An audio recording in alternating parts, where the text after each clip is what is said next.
ശബരിമല സ്വർണ്ണക്കൊള്ള കേസിൽ വീണ്ടും അറസ്റ്റ്. മുൻ അഡ്മിനിസ്ട്രേറ്റീവ് ഓഫീസർ ശ്രീകുമാറാണ് അറസ്റ്റിലായത്. 2019 അഡ്മിനിസ്ട്രേറ്റീവ് ഓഫീസറായിരുന്നു ശ്രീകുമാർ. BS അനു വിശദാംശങ്ങളുമായി ചേരുന്നു. അനു, വീണ്ടും ഒരു അറസ്റ്റ് ഇക്കാര്യത്തിൽ ഉണ്ടായിരിക്കുന്നു. അഡ്മിനിസ്ട്രേറ്റീവ് ഓഫീസറാണ് ആയിരുന്നയാളാണ് ശ്രീകുമാർ. നേരത്തെ തന്നെ അദ്ദേഹത്തിൻ്റെ പങ്കാളിത്തം കൂടെ ഉണ്ടാകും എന്ന് ഉള്ള മറ്റുള്ള വർത്തമാനങ്ങൾ ഉണ്ടായിരുന്നു. ഇപ്പോൾ എന്താണ് അതിൻ്റെ വിശദാംശങ്ങൾ?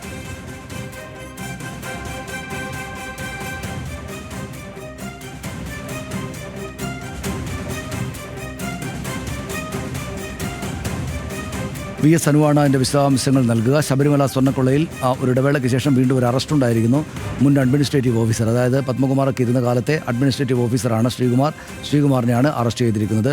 മൊഴികൾ എനിക്ക് തോന്നുന്നു ശ്രീകുമാറിനെതിരായിട്ട്, ശ്രീകുമാറിൻ്റെ കൂടെ പങ്കാളിത്തം വ്യക്തമാകുന്ന വിധത്തിലുള്ള മൊഴികൾ ഇതിനകം അന്വേഷണ സംഘത്തിന് ലഭിച്ചിട്ടുണ്ടാകാൻ സാധ്യതയുണ്ട്. BS അനു, വിശദാംശങ്ങൾ എന്താണ് അനു?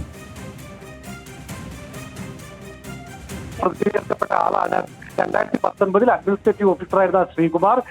ആദ്യം മുരാരി ബാബു അഡ്മിനിസ്ട്രേറ്റീവ് ഓഫീസർ ആയിരിക്കുമ്പോഴാണ് ഈ ഫയലിന്റെ നീക്കം ആരംഭിച്ചെങ്കിലും ഈ ദ്വാരപാലക ശില്പങ്ങൾ ശബരിമലയിൽ നിന്ന് കൊണ്ടുപോകുമ്പോഴും തിരികെ എത്തിക്കുമ്പോഴും ശ്രീകുമാർ ആയിരുന്നു അഡ്മിനിസ്ട്രേറ്റീവ് ഓഫീസർ.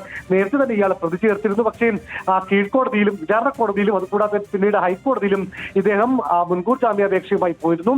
രണ്ട് കോടതികളും ജാമ്യാപേക്ഷകൾ തള്ളി. അതിന് തൊട്ടു പിന്നാലെയാണ് ശ്രീകുമാറിനെ ഇന്ന് രാവിലെ വീണ്ടും SIT ഓഫീസിലേക്ക് വിളിച്ചു വരുത്തുകയും ശ്രീകുമാറിന്റെ അറസ്റ്റ് രേഖപ്പെടുത്തുകയും ചെയ്തത്. സനീഷ്, ശരി, നന്ദി അനു വിവരങ്ങൾക്ക്.